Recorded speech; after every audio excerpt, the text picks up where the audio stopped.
British soldier. All around the globe you'll find him, from Gibraltar to Hong Kong. Everywhere he stands against the threatening years, staunch symbol of our common will to order.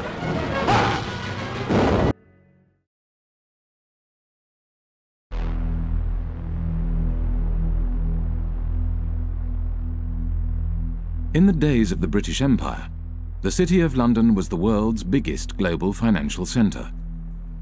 The City of London was the kind of beating financial heart of the British Empire. The historians Kane and Hopkins call it the governor of the imperial engine.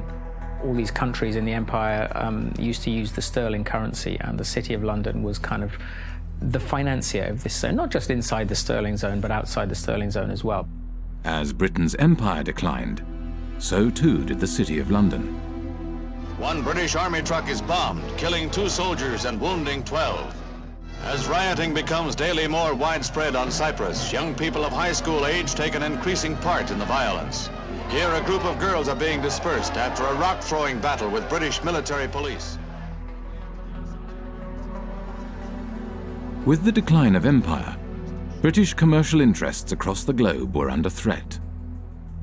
In 1956, Egypt nationalized the Suez Canal.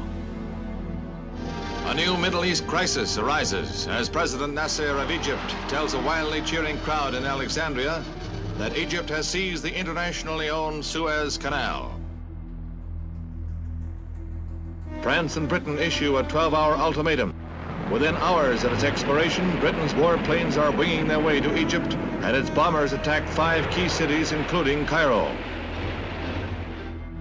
The United States was opposed to the invasion and put pressure on Britain and France to withdraw their troops. There will be no United States involvement in these present hostilities. It is our hope and intent that this matter will be brought before the United Nations General Assembly. There, the opinion of the world can be brought to bear in our quest for a just end to this tormenting problem. Britain was humiliated. The Suez Crisis signified the end of Britain's role as one of the world's major powers. Following the crisis, there was a run on the sterling, on the UK pound. Some people suspect that the American government was encouraging this run on the UK pound. As financiers withdrew their money from Britain, the value of the pound decreased. To protect the value of the pound, Britain limited the bank's overseas lending. They were not able to invest abroad, and obviously they were unhappy. And we don't know exactly the context, but it's very clear that the banks or their representative made a representation to the Bank of England, which in itself was dominated by representatives from the banking industry. It seems that they have reached an agreement which was never written, that if the banks intermediated between 2 non-residents in a foreign currency, in that case the dollar, then this particular intermediation, this particular deal will not be considered by the Bank of England under its own jurisdiction. The banks began to create a market for dollars in London, called the London Eurodollar market. To differentiate these euro market activities from their domestic banking activities, banks kept 2 sets of accounts. The Bank of England, the UK regulator, declared that the London euro market accounts were not in London. They were elsewhere, and therefore it had no responsibility for regulating them. It's about providing a legal space in which you pretend activity is taking place. And the importance of that is that you pretend it's not taking place in the economy where it really is taking place. So you're taking activity from the place where it's regulated and taxed and pretending that it's happening elsewhere. Now, where doesn't really matter, it's just elsewhere. When American banks realized that London offered the ability to avoid US regulations, they moved their international operations to the city.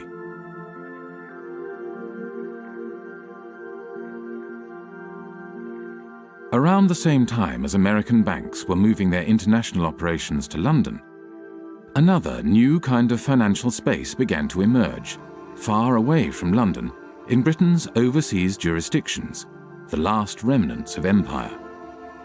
Back in the 60s, the Cayman Islands was a complete backwater. The stories go that mosquitoes were so thick in the air, sometimes they were enough to suffocate cows. That's a legend that you hear about the Cayman Islands. I don't know how true it was, but there was nothing happening there.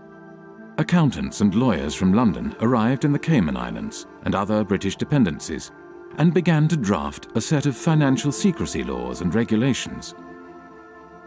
Because these jurisdictions' main selling point was secrecy, they were called secrecy jurisdictions. What the Cayman Islands was doing was straightforwardly illegal activity. Drugs money was coming in huge quantities, tax evasion, whatever you wanted, you could have it. The Bank of England was observing the developments from London and noted in a report marked secret, dated 11th of April 1969, "We need to be quite sure that the possible proliferation of trust companies, banks, etc., which in most cases would be no more than brass plates manipulating assets outside the islands, does not get out of hand. There is, of course, no objection to their providing bolt holes for non-residents, but we need to be sure that in so doing, opportunities are not created for the transfer of UK capital to the non-sterling area outside UK rules." These small territories, the last remnants of the British Empire, which are still overseas territories today, they are still the last remnants of the British Empire. There are 14 of these overseas territories. 7 of them are bona fide tax havens, including the Cayman Islands, Bermuda, the British Virgin Islands. Some of the biggest tax havens in the world today are still British. With access to large amounts of offshore money, the euro market grew rapidly. By 1980, it had reached $500 billion. By 1988, $4.8 trillion. And by 1997, nearly 90% of all international loans were made through this market. The British Empire had sunk, leaving hardly a trace behind. But the City of London adapted and survived.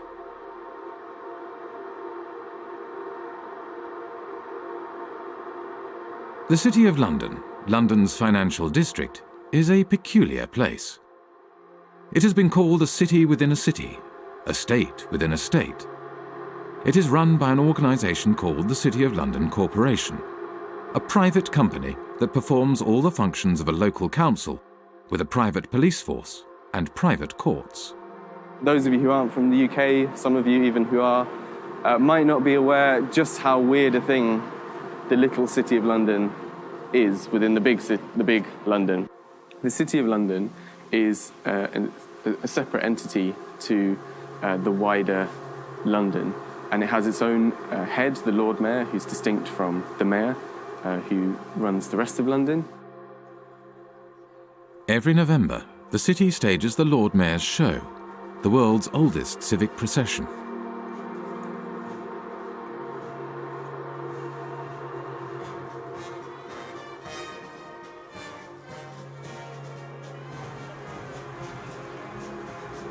The City of London has long had this curious legal status because back in 1066, when William the Conqueror came over, the city was one of the only portions of England that he failed to conquer, and he struck a deal with the city in 1067 that allowed them to continue functioning. To this day, the City of London is exempt from numerous laws that govern the rest of Britain. Its political system derives from the Middle Ages. The city's electorate is dominated not by its residents, but by the private businesses operating within the city. Its Lord Mayor is selected by the heads of medieval guilds. They have a representative in the House of Commons called the Remembrancer. Apart from the clerks of the court of the House of Commons, he's the only unelected person there. All other lobbyists have to stop, in the lobby. They're not allowed past the lobby. The City of London has a permanent representative in the House of Commons, whose role is to report back to the City of London Corporation and to lobby Parliament on behalf of the city.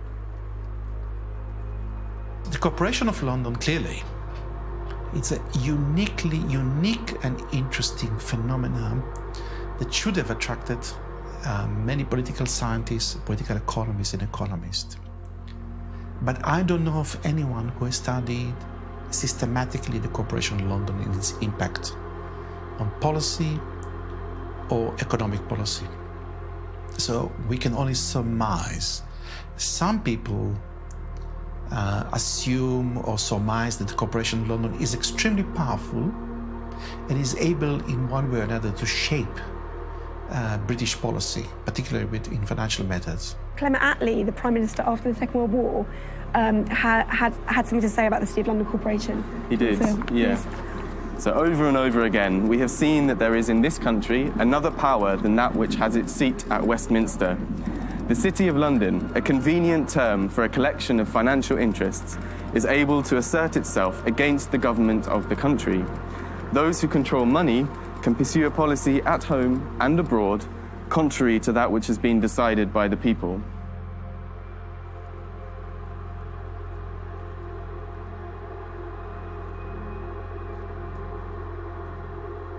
At the heart of the City of London stands the Bank of England.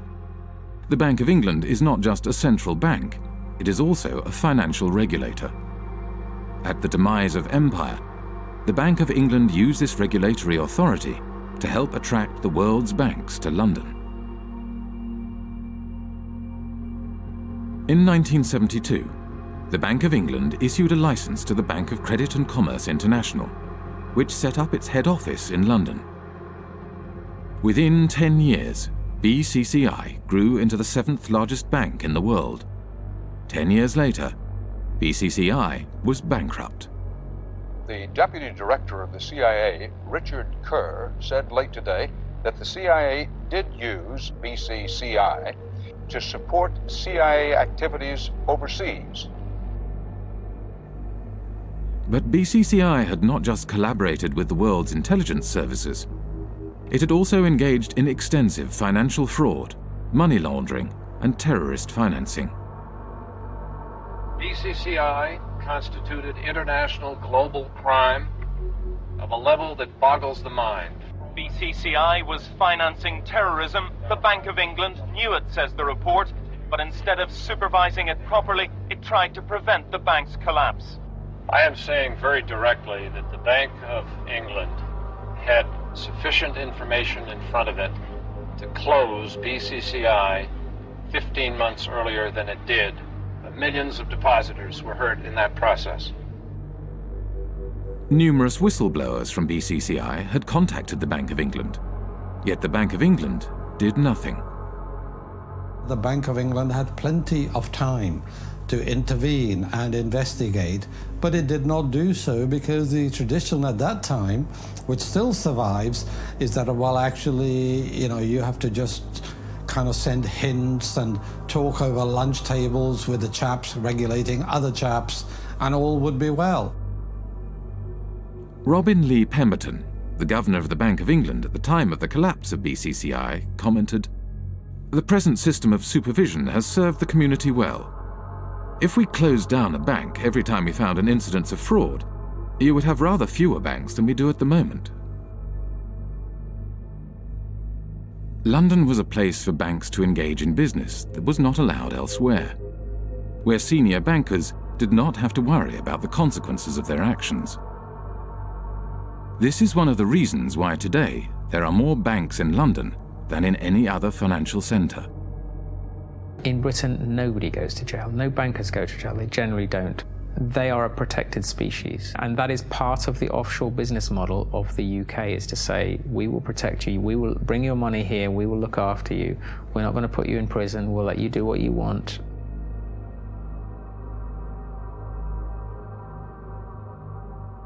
Light touch regulation was one way of attracting business to London. Another was secrecy.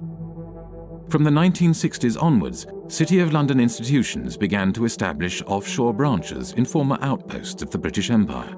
Their aim was to create offshore centres with strong secrecy legislation in order to attract capital from across the globe. Swiss banking secrecy is the most famous, the most well-known. You put your money in a Swiss bank and they promise not to tell anybody, and that's one kind of secrecy. But another kind of secrecy, which is very British, is the trust. And the trust is a very slippery, complicated, and devious mechanism. Trusts emerged, the legend has it, from the time of the Crusades, when the knights would go off and fight in foreign lands, and they would leave their assets in the care of trusted stewards. What trusts do ultimately is they play with the concept of ownership. Ownership is not such a simple thing. So the settlor, the knight in this case, would hand over the assets to someone who these days would be called a trustee. It's often a lawyer. Legally, you are separated from those assets. They're not yours anymore. There's a barrier. You can't be taxed on them. Nobody's going to find anything about your connection to these assets. In Britain's offshore jurisdictions, no qualifications are necessary to be a trustee. Anyone can set up a trust and act as a trustee. There is no registry of trusts. There are no bodies to certify that a trust has been set up. The only persons who know about the creation of this agreement are the trustee and the settlor. There's no obligation to register it. There is no financial reporting obligation of trusts. They're not required to put annual statements onto account anywhere. So actually trusts are, to all intents and purposes, invisible arrangements. Economist John Christensen was an economic advisor to the secrecy jurisdiction of Jersey for 10 years. We're not talking about a few million. We're talking now about trillions. Trillions of dollars of capital, which apparently belong to nobody. For tax purposes and for other purposes, they belong to nobody. Everything, works of arts, gold bullion, racehorses, cars, real estate, not just financial assets, but a whole load of non-financial assets belong to these trusts, sitting there belonging to nobody.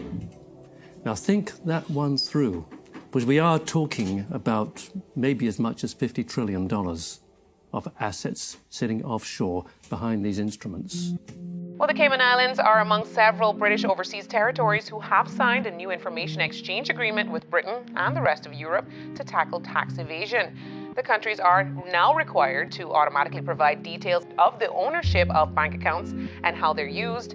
Cayman became the first signatory last week. It's important that the Cayman Islands should be recognised as the first overseas territory to sign such an agreement with the United Kingdom.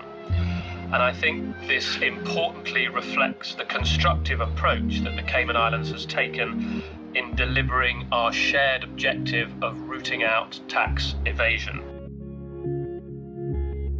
The trust lies at the core of the British secrecy model. They don't use banking secrecy. The Swiss use banking secrecy. The British, of course, are only too willing to kill off banking secrecy because they will then capture a larger market share. That's why the Brits are doing this.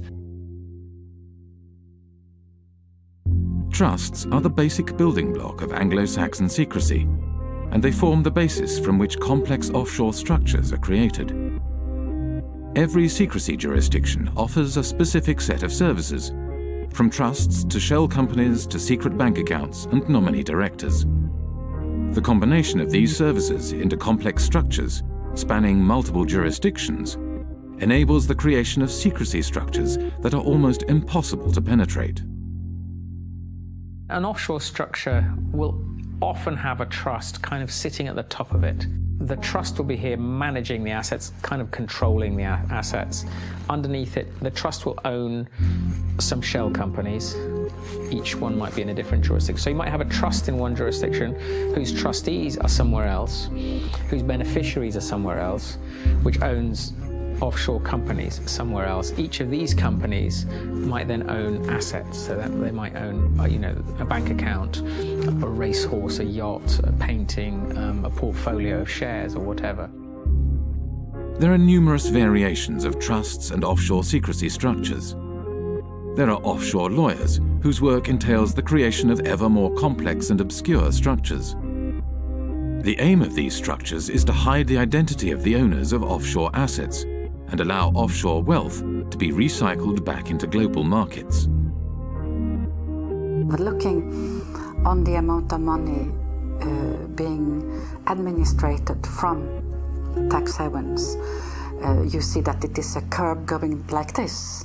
And all the talking we have been doing along with other wonderful people fighting against tax havens has not changed anything, you know. It is the word where you say, go on talking, you're interesting me, and I'm going on doing what I want to do.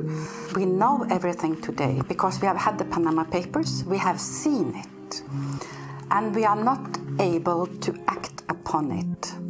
And we are not able to act upon it because this system is really protecting the few people that are having benefit from it. And these are in percentage very few people, but they are powerful. And I see in the Panama committee that I'm sitting in, the only thing that could change this is to have a public accessible register of the beneficial ownership of trusts and of all kinds of companies. It is easy. The Panama Papers are a collection of leaks from the offshore law firm Mossack Fonseca. Mossack Fonseca is the fourth largest offshore law firm. The other 9 of the 10 largest offshore law firms are registered in British overseas jurisdictions. When countries complain to Britain about the activities run out of its offshore havens, Britain claims that these places are independent and that there is nothing it can do. I've heard time and time again from officials in Berlin and in Paris and in Washington and in other countries that they've been told by the British government that, yes, they're well aware of what's going on in Jersey and they think it's very unfortunate, but they don't have the powers to intervene. Well, that's a straightforward lie. They do have the powers to intervene. They just choose not to. Britain plays this kind of game of pretending, when it suits them, to pretend that these places are independent.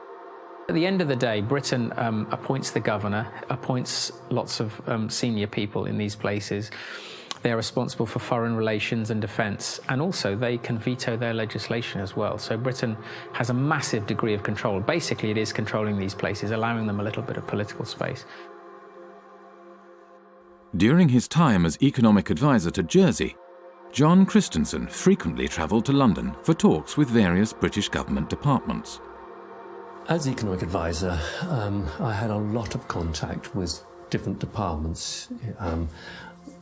Traditionally, UK governments have tried not to interfere in the domestic affairs of places like Jersey. So it happens in a more subtle sort of way.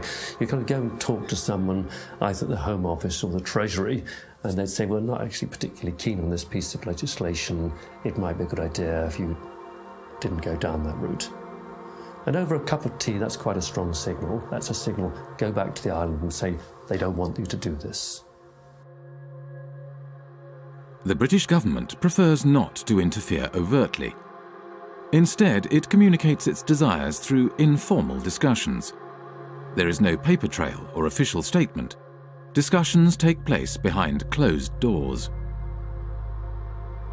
The relationship that these places have with London is very much about the British establishment and people understanding each other. I mean, anybody who is British or knows British people knows that communication between us is often very subtle, and you have to kind of know the codes when people say stuff. I mean, a lot of irony involved and a lot of kind of codified language, the British establishment, that people kind of understand how it works.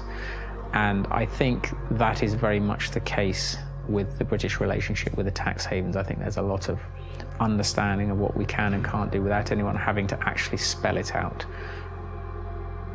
By keeping its power hidden, Britain is able to claim that these jurisdictions are politically autonomous. Independence for Cayman is not on government's agenda. That's the message being sent to the UN Special Committee on Decolonization. Attorney Steve McPhail will be representing government at the UN meeting. The committee was set up to help colonies around the world on the road to independence. But Mr. McPhail says he'll be making it clear that Cayman is not ready for that transition. And that message is that the Premier, his cabinet, his party has no mandate from the people of the Cayman Islands to seek independence. That is the message that I will be carrying. When the Bahamas declared independence from Britain in 1967, the offshore bankers relocated to the Cayman Islands and continued their business from there. It was the British connection that reassured bankers and their clients that their money was safe.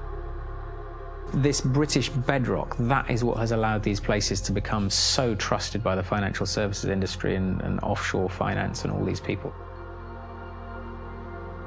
In reality, much of the wealth administered in Britain's offshore havens is controlled from London.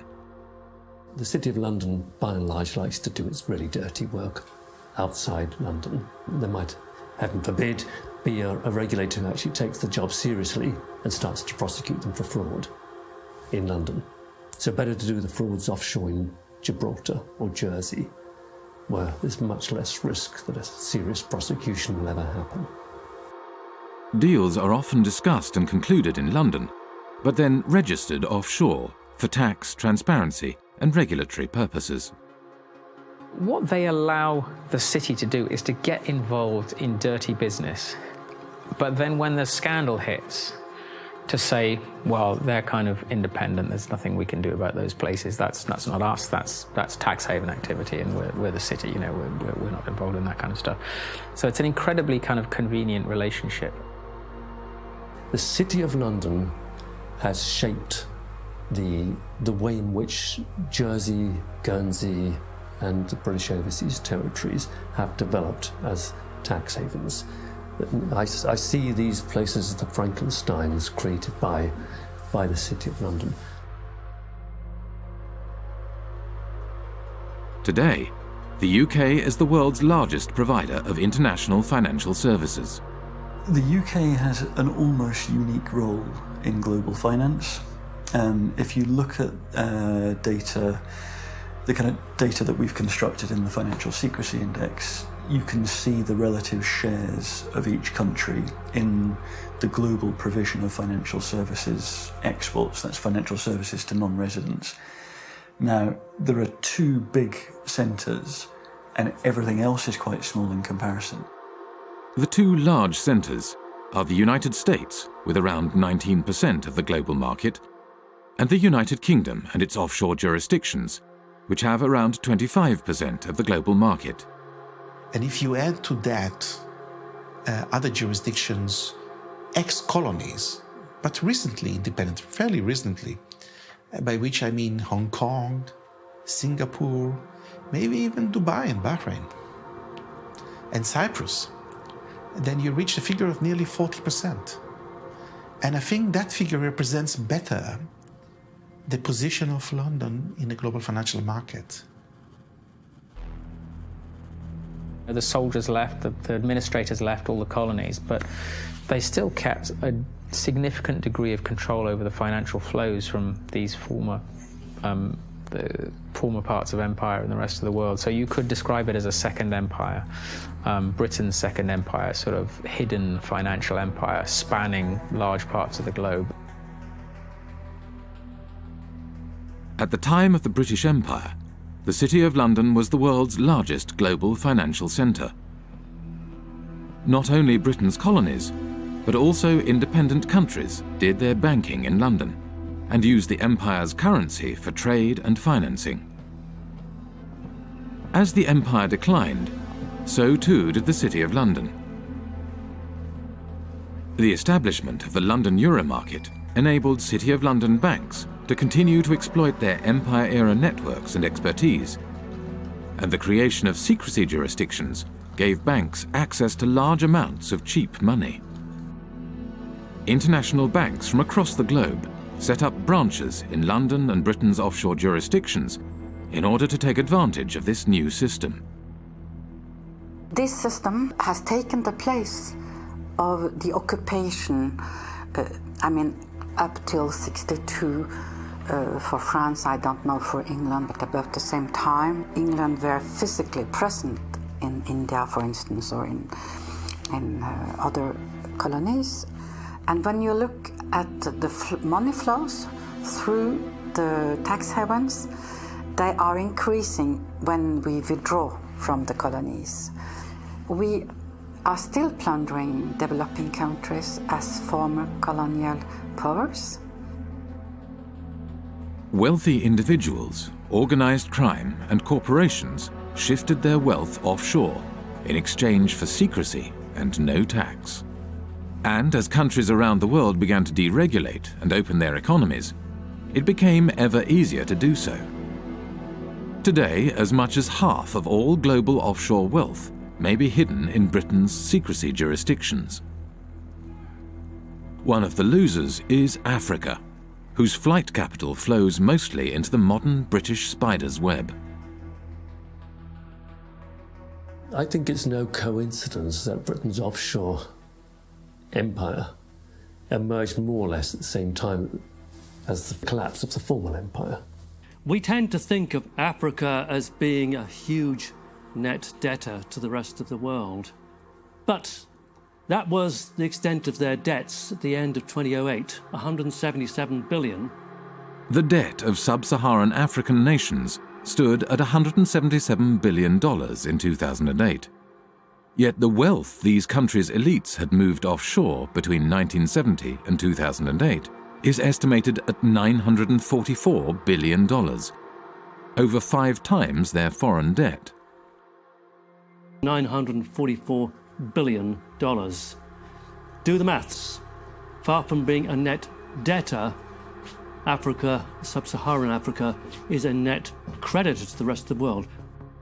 As capital moved offshore, African nations borrowed money from international banks at high interest. Over time, these debts became so great that they may never be repaid. Secrecy jurisdictions were starving developing nations of their wealth and their tax revenues. For a long time, a lot of developing countries, including recently Ecuador, have been trying to set up a UN tax body which is of a higher value than what is currently there, which is the UN Tax Committee. And every time this has happened, it has gotten blocked. During the financing for development process in Addis Ababa last year, I think it was the UK and the US that blocked attempts again to set up this World Tax Organization. So why would they not want to have democratic decision-making in global decisions on how tax gets collected across borders? I don't understand this. As long as we have cross-border activity that involves both criminal and legal activity, as long as we're unable to separate the two, this is going to continue to be a problem. Western nations block attempts to provide greater transparency of international financial flows and the implementation of global standards for the collection of tax across borders, whilst elites in developing nations use offshore centres to hide their wealth offshore. The oil from Gabon has not benefited people in Gabon. And this is true for the copper in Zambia, for the gold in Mozambique or in Mali. They have benefited the company that do extract it and their shareholders. It has benefited the corrupt elite in the country. In developing countries, the offshore system of tax havens has facilitated the looting of these countries by their elites. It has enabled them to steal the money and keep it safe somewhere else. Illicit financial flows, because the anonymity that drives them creates incentives for people in positions of power to be corrupt. This is why there's a group of countries where development progress is so difficult. It's that the incentives of individuals and the ability to pursue them through all the mechanisms that underpin illicit flows outweigh the type of mechanisms that lead you to a powerful, representative, effective state that can start to deliver development.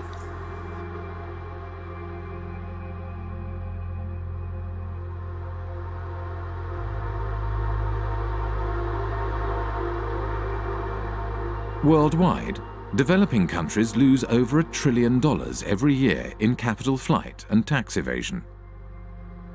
Most of this wealth flows into large Western nations like the United States and Britain, and enables their currencies to stay strong, whilst developing nations' currencies remain weak. But illicit flows into Western nations also had another unexpected side effect. The economies of the United States and Britain began to financialize. The origins of this financialization, or deindustrialization, go back to the 1960s. Anti-war demonstrators protest U.S. involvement in the Vietnam War in mass marches, rallies, and demonstrations. President Johnson, meanwhile, let it be known that the FBI is closely watching all anti-war activity. In the 1960s, U.S. economist Michael Hudson was working at Chase Manhattan Bank on Wall Street as Chase's balance of payments economist. During the 1960s, the United States balance of payments deficit was entirely a result of foreign military expenditures. Dollars were flowing out of the United States as a result of the cost of the Vietnam War. The United States attempted to prevent the dollars flowing to Vietnam from being deposited in foreign banks. The government asked Chase to set up a branch in Saigon during the Vietnam War. And as you can imagine, it didn't have windows. It was sort of a fortress. It lost money, but the government went to Chase because it said, if you don't get this money that's being thrown off by the military in Vietnam, then it's going to go into French banks. It'll get to General de Gaulle, and you know what he's going to do every month. He's going to cash it in for gold. That's what the United States was trying to stop. The US was not successful in stopping the outflow of money, so it began to hatch a different plan. In 1967, Michael Hudson was handed a memo by a former State Department employee. In 1967, I was given by a former State Department employee in the elevator at Chase Manhattan a memo from the State Department urging that Chase Manhattan would take the lead in helping the United States become the Switzerland of the world, meaning the flight capital. The State Department, through Chase, asked me to estimate how much money do you think is available if America were to become the new Switzerland, and how do we do it? The plan was to organize offshore banking centers in the Caribbean and elsewhere, and the hot money wouldn't come directly into Chase because that wouldn't be nice and very legal. What happened was that the Latin American criminals, other criminals, drug dealers, all sorts of organized crime, would put their money in the offshore Caribbean banks, and these offshore banks would then deposit the inflow in the head office. By moving offshore dollars back into the United States, the US was able to stop the outflow of dollars and support the value of its currency. Every country looks to its foreign exchange rate, and the foreign exchange rate is not only imports and exports, it's capital movements. And if you look at the International Monetary Fund's monthly international financial statistics, you have sort of a steady balance of trade, a steady immigrants' remittances. What goes up and down are called errors and omissions. What the United Nations and the IMF call errors and omissions are flight capital. It's the reason that it's omitted is they don't like to really look at this. In the 1930s, Roy Ovid Hall, economist for the U.S. Commerce Department, wanted to include criminal movements in the balance of payment statistics. And Congress got very upset. I was told in Washington, the argument was, we're a Christian country. We don't want to report crime. It's just, don't look at it. And they forbid him to include criminal money in the balance of payments. I guess now you call it errors and omissions. You don't call it criminal inflow and outflow. In the 1960s and 70s, Britain was faced with a similar dilemma as the United States. Money was flowing out, and this decreased the value of the pound. Britain realized that it, too, could support the value of its currency by opening its domestic markets to the trillions of dollars passing through its offshore havens. But just as in the United States, this had an unexpected side effect. The British banks today, just as in the 19th century, don't put their money into British manufacturing. They put their money into real estate speculation, into financial speculation, foreign currency trade.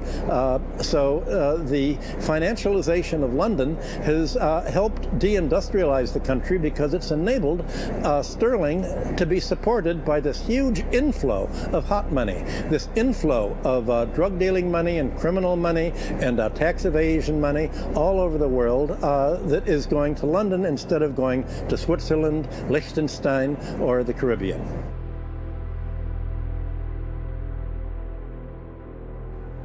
With the silent backing of the United States, Britain's offshore havens grew rapidly, and before long, the offshore system developed into the world's dominant international financial market. Few were aware how this market functioned. In 1986, economist John Christensen went offshore to investigate.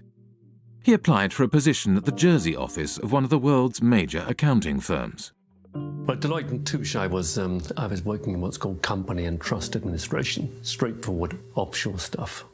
I went offshore specifically to work in that area because that's where you're dealing with the offshore companies, the shell companies, the offshore trusts, and you're administering them. That way I could see from working inside a big global accounting firm exactly what the clients were doing. I had complete access to all the client files. And over the course of my period of working with Deloitte & Touche, I investigated over 100 of their clients offshore, and this is what I found. There were some insider traders, some market rigging, some avoiding disclosure of conflicts of interest, illicit arms trading, illicit political campaign donations, contract kickbacks, bribery, fraudulent invoicing, trade mispricing, and, at the bottom, tax evasion. Okay?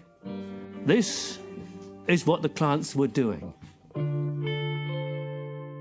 On the basis of a sample of the clients that I looked at, not a single client was involved in what I would regard as genuinely legitimate activity. They were all involved in some kind of tax dodging or worse. I met with Carl Levin. He used to be an American senator, and he made a lot of inquiries into private banking, asking questions to the bankers. What do you think the percentage is among your clients that are using these companies for legitimate purposes? And the answer was, I believe that 99.9% of my clients are using these companies for illicit purposes. This is a reality. This is American bankers telling what they are doing. And it's exactly the same thing with UK bankers helping their clients to have accounts in Panama or in Bermuda or in Cayman Islands. Secrecy jurisdictions are heavily used for fraudulent and grey area financial activities, areas where secrecy is not just desirable, but a necessity. Legitimate financial activity has no need for the secrecy offshore havens provide, nor a desire to pay the high fees offshore banks and law firms charge. Today, close to half of the world's secrecy jurisdictions are British dependencies. In public, these jurisdictions claim they are transparent and their financial services sectors are engaged in legitimate financial activities. Our economy is not based on secrecy. It's based on transparency. It's based on a sound regulatory environment. It's based on good governance and good government with a British government legal system. That's what our financial institutions are based on. Well, tonight we have a response from the head of Cayman Finance after a group of U.S.-based anti-tax evasion activists announced plans to travel to Cayman to draw attention to what they feel is corporate tax evasion. Finance Chairman Mr. Richard Cole says he's encouraging the group to visit and says our financial sector has nothing to hide. I would say if anybody wants to come to Cayman to find out what's coming, what we do here, come on down. We have no secrets here. When I went to the Cayman Islands back in 2008, I think it was, I called the government spokesman and he said, okay, we have had an order from on high that nobody is allowed to speak to you. You are off limits. In 2011, journalist Nicholas Shaxson released Treasure Islands, a groundbreaking book about the offshore system. The author of a series of international media reports says he would welcome a debate with Cayman Finance Chair Tony Travers. Mr. Travers recently called Nicholas Shaxson an imbecile with the understanding of an 11-year-old. There are always going to be the politics of envy. Now, the politics of envy are exacerbated by imbeciles who don't actually understand what's going on in the Cayman Islands. I don't know what he's talking about. And furthermore, he doesn't know what he's talking about. The Cayman Islands is the 5th largest financial centre in the world. It hosts 80,000 registered companies, over 3/4 of the world's hedge funds, and $1.9 trillion in deposits. It has a population of 60,000, roughly equivalent to New York's homeless population. A strange mixture of characters populate the offshore world. British ex-public schoolboys, members of the world's intelligence services, global criminals, assorted lords and ladies, and bankers galore. With so much at stake for so many wealthy and powerful individuals, it may come as no surprise that Britain's offshore havens have developed their own curious mechanisms to prevent information from leaking out. For many people who work offshore and who don't like what they're doing, it's very hard indeed to dissent, because they will be attacked personally with a degree of viciousness which is quite extraordinary. Most of the time, the instruments of suppression are relatively sophisticated. You won't get promotion by doing this, or your family won't like it. It's not generally, let's slam them in prison. That's far too crude. We are talking about very substantially, the establishment, the British establishment in these cases. The mechanisms are very, very subtle. Sort of ostracism is one way of doing it. These peculiar mechanisms for, if someone tries to blow the whistle, you find all sorts of methods that aren't just fire them. You give them far too much work to do. You steer them in a different direction. One person who is intimately familiar with how suppression works offshore is former Jersey Senator and Health Minister Stuart Sivray. In 2009, he leaked a report on a rogue nurse suspected of killing patients at Jersey's hospital. It all came to a head during a states debate on Tuesday the 10th of March.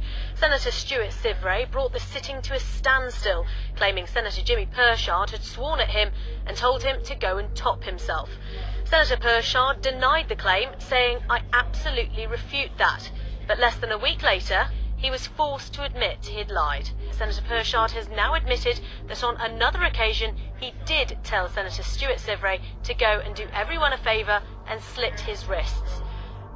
I was arrested at my house one morning by 6 plainclothes police officers. There were another 2 specialist data search police officers on hand, and also another 2 police officers in full body armour, one of those battering rams they kind of use in drugs raids.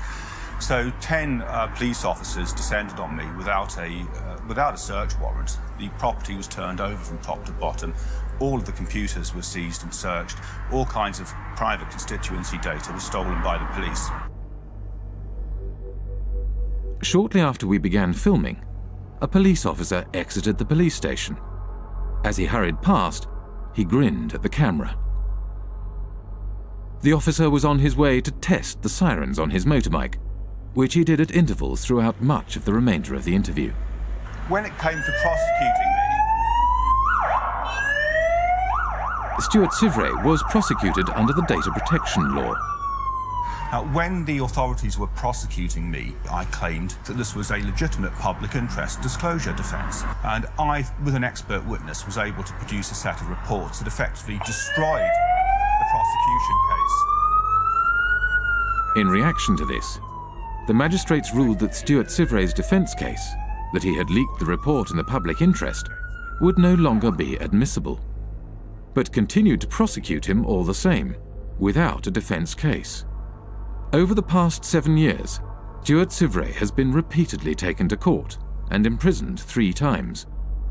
He does not know when or if the persecution will end, nor does he know when he will find himself behind bars again. To look at Jersey from the outside, it looks like it's got a prosecution system, it looks like it's got a court and a legislature, but none of it's real. It's a Potemkin village. None of these systems in Jersey meet the tests of being objective or actually functioning properly.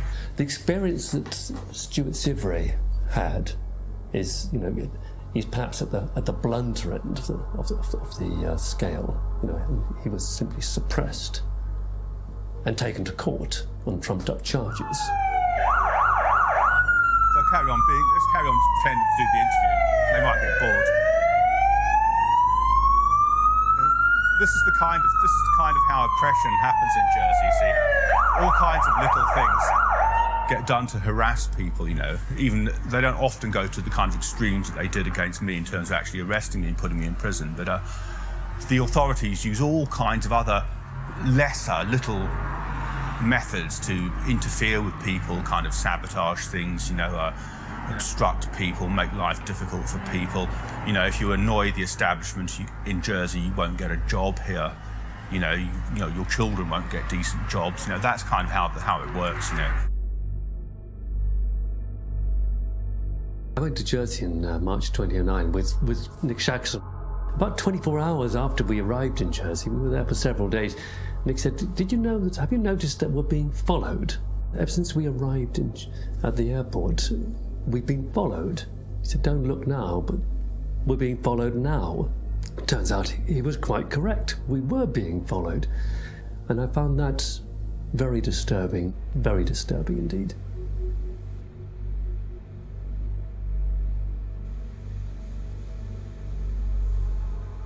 They have a saying in Jersey, if you don't like it here, there's always a boat in the morning. Jersey Finance promotional literature states, Jersey represents an extension of the City of London. It's where the City of London chooses to do many of the activities which they couldn't do in London itself. We're here just to talk about this one company called Appleby. I'll just read what they say on their website. Members of the firm, Appleby, have gone on not only to political office, but also in a number of centres, Bermuda, Jersey, the Isle of Man and the Cayman Islands, to senior judicial office. So essentially, they're boasting of the fact that their staff and their partners have a real interchange between the people that are in power in these offshore financial centres. The same lawyers and accountants who set up and administer offshore trusts also occupy senior political positions. In Britain's offshore world, most politicians are in business. They lobby for business and promote business interests. They draft, refine, and pass legislation. Politicians sit on the boards of the companies they are supposed to regulate. There is no place for dirty money in Britain. Indeed, there should be no place for dirty money anywhere.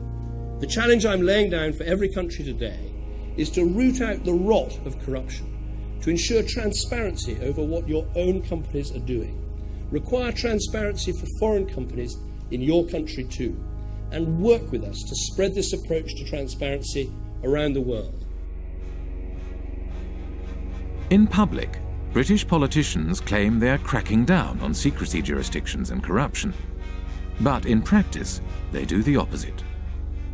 When I talk to politicians in Brussels, they say that they've had more lobbyists from London, and including politicians, come to them to protect the City of London's interests than they've had from every other European member state combined, which gives you some idea of the extent to which British politicians see themselves as essentially lobbyists for the City of London. We begin with our big story. Cayman's efforts to ensure transparency in its financial services sector is being recognised by the international community. Earlier this week, the UK's Prime Minister David Cameron told Parliament that the tax haven label placed on its crown dependencies and overseas territories is unfair. Many British politicians have personal and business ties with the City of London and British secrecy jurisdictions. Former British Prime Minister David Cameron's father, Ian Cameron, was an expert in offshore funds and was involved in offshore trusts from the 1980s onwards. At this courthouse behind me here in St Helier, we found this. It's a document called a grant of probate, and it's attached to the English will of none other than Ian Cameron, David Cameron's father. Say hello to Mum and Dad. Hi, Bar, how are you? Good to see you. Ian Cameron was certainly a wealthy man. In 2009, his personal fortune was estimated by researchers for the Sunday Times Rich List at £10 million. Yet when Ian Cameron died in 2010, his estate was much smaller than might be expected, just £2.7 million. In many cases, it's the politicians and their cronies and their families and so on, and the business people who sponsor the political parties, who are using these offshore services themselves. So they've got no personal interest in closing it down. If they wanted to close it down, they could do it tomorrow. The fact of the matter is they don't want to do it because they themselves are complicit with the process. If you come from the same kind of background, you know the right people, then all the kind of legal niceties will often fall away. You can get away with doing all sorts of things that they wouldn't just let any old person, if you came knocking on the door saying, can you set up an offshore company to do this, they'd tell you to get lost. But if you're part of the networks, you can do these kinds of things. So that's a very important part of the whole system. Upper class British public school kind of establishment that has been there since, for centuries. The British establishment, an old boys' network of privileged elites, had carved out a lucrative niche for themselves in the offshore world after the demise of empire. They transformed themselves from administrators of empire into financial handlers for the global elite and multinational corporations. As more money flowed offshore, societies around the globe began to feel the impact of the offshore world. The reality is not what you believe, that your prime minister has the power to decide on the future of your country. The power is hidden here. We have country after country around the world where the lack of financial transparency about taxation, about ownership, about corruption has undermined the extent to which governments deliver representative policymaking for their citizens. We have extreme cases like the hiding of tax evasion by people in finance ministries in Greece, in France, but we also have this system that in general is geared towards anonymous company ownership, the anonymous ownership of properties across London, of half of the land in Scotland. Do we really think there's any circumstances in which governments work better, in which markets work better, in which the distribution of income and assets is better, when we allow so much to be hidden? Who wants to not know who you're doing business with? Who wants their government to have people working for it, or to be led by people whose assets are hidden, whose financial transactions are conducted anonymously offshore? This is a bad direction for the world.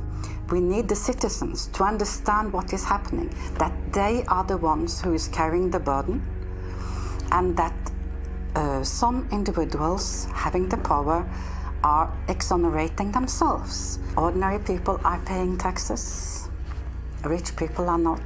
So this is inequality, and it is leading up to populism, because it shows so clearly that the people today leading the world are not able to take care of the interest of ordinary people.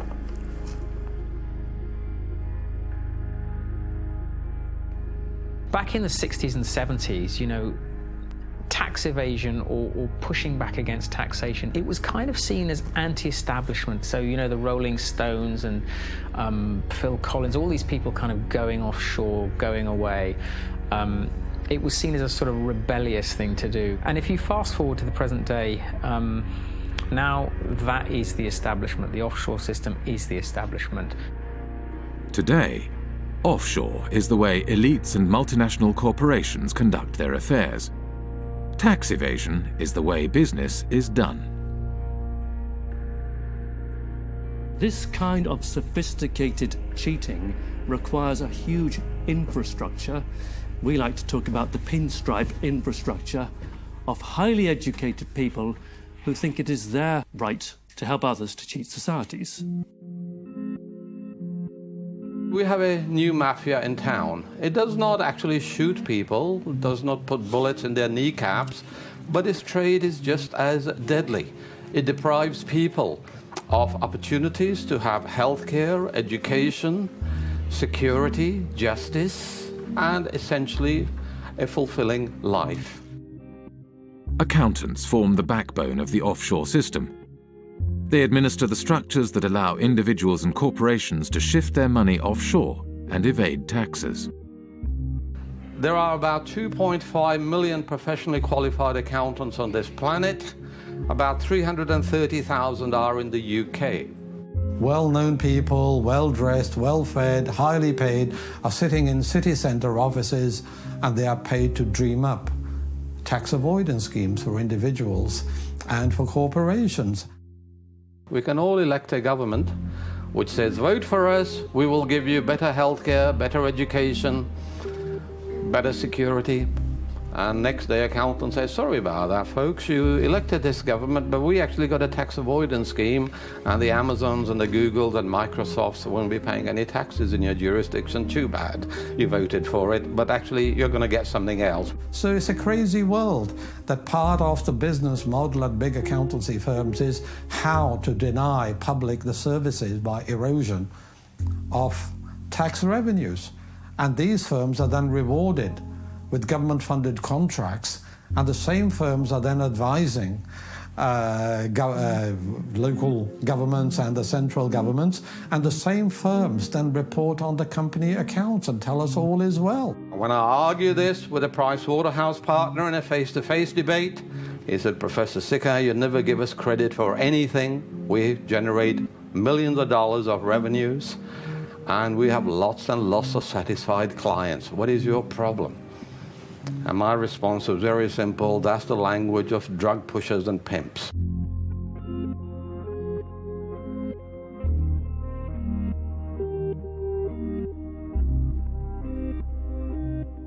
In Britain, a new breed of civil servant was rising to the top. One such civil servant was Dave Hartnett, who rose to the top of HMRC, the UK tax authority. Dave Hartnett had a new way of collecting tax. Deals would be negotiated on an individual basis, behind closed doors. In the case of the largest clients, Dave Hartnett frequently led the negotiations himself. British Telecom was one of the first companies through the programme and received a refund of over £1 billion.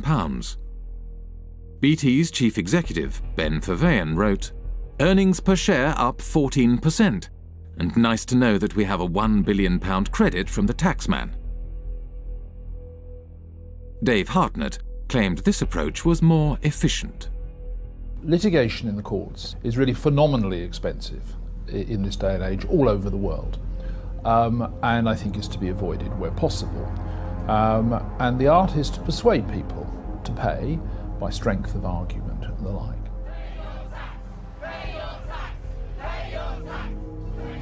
After protests erupted in 2011, the Treasury Select Committee questioned Dave Hartnett. Dave Hartnett claimed he could not give any information due to taxpayer confidentiality. What in statute prevents you from disclosing information to Parliament? All my advice, Mr. Barclay, so far has been that I am prevented, and my colleagues are prevented, by the Act and by the decision of the Commissioners.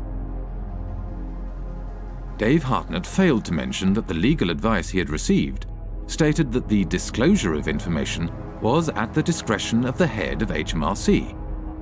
The head of HMRC was Dave Hartnett himself. Just like the mafia has penetrated the state, accountancy firms have also penetrated the state. The head of anti-avoidance in the UK tax authority is from one of these firms. The newly appointed chairman of Her Majesty's Revenue and Customs, which is a tax authority, is a partner from KPMG. Their partners have penetrated the state.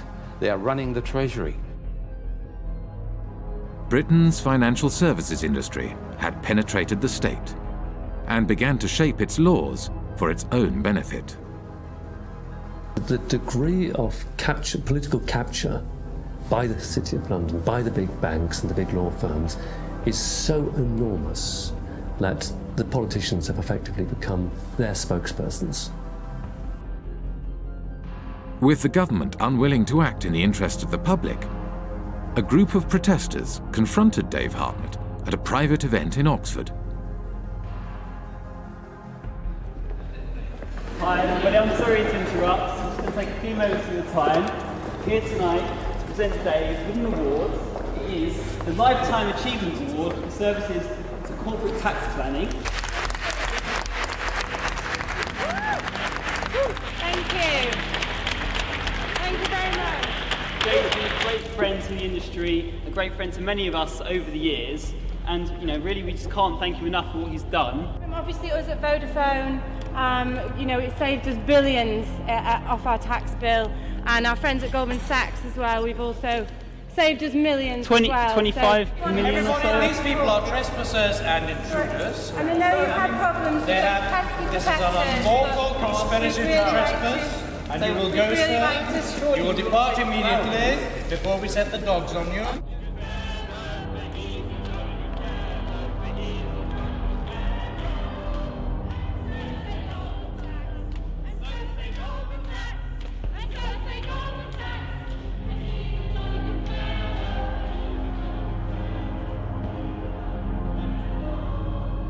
Go.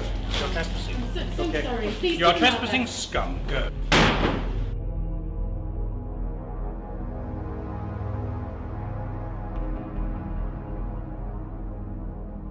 After his retirement, Dave Hartnett moved to the private sector. One of his positions was at accountancy firm Deloitte, where he advises foreign governments on corporate taxation. Dave Hartnett is a Companion of the Order of the Bath, an honour bestowed on him by the British monarch. We have former ministers acting as advisors to accountancy firms. Accountancy firms provide jobs and consultancies for potential ministers. To my mind, really, it's an indication of corrupt structures. People are buying and selling influences. When a former minister works for an accountancy firm, he's not providing any accounting knowledge, he's opening political opportunities, home and abroad. That is what they are doing. I hope by now you'll share my view that I don't trust most bankers, I don't trust most lawyers, I don't trust most accounting firms. I actually think they're engaged in a conspiracy against public interest. In Britain, secrecy and complexity in finance and government help to obscure corruption in public office. Financial structures are often so complex that even after they are publicly revealed, they are not widely recognized for what they are. An example of this is PFI, the Private Finance Initiative. PFI is Private Finance Initiative. It is a way of funding public infrastructure, things like hospitals, schools, roads and bridges, but financing them via the private sector rather than the historical method, which is via central government. Over a period of 30 or 40 years, the amount of kind of repayment costs will be sort of 3 or 4 times higher overall than if you borrowed it from central government in the first place. So it's basically a giant accounting scam. Once the PFI policy has been set up, you find that the big 4 accountancy firms were actually paid members of staff within the Treasury Department who were then actually going around and selling and advising upon the implementation of PFI contracts by public authorities. Effectively saying, come to us and we will show you how to derive the most benefit from it. In other words, how to perhaps exploit the legislation. Even the offices of the state tax authority are now owned offshore. HMRC, which is the tax collector here in the UK, their offices are owned in Bermuda by a company called Mapley Steps. It's quite incredible.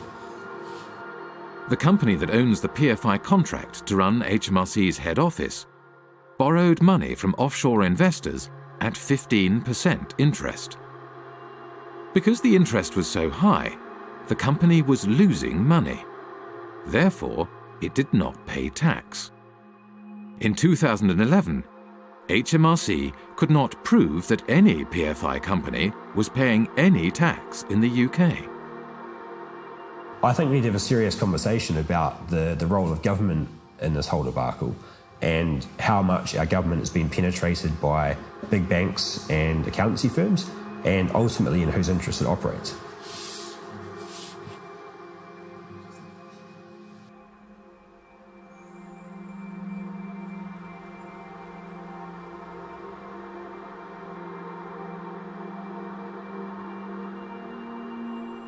The reason we were protesting outside the Africa PPP conference is that we wanted to make sure that citizens back in Africa should hear about the fact that such policies have been a complete failure here in the UK. We know that these products are not being marketed to African countries in their own best interests. Their only motivation is to spread the reach of financial services into new markets. It's all being promoted in the interest of the City of London. What you're seeing is basically a second form of colonialisation. You've had initially occupation, resource extraction, and through that process, countries like Britain, which have had a large offshore empire, have developed significant networks, and now those networks being used to promote and exploit financial services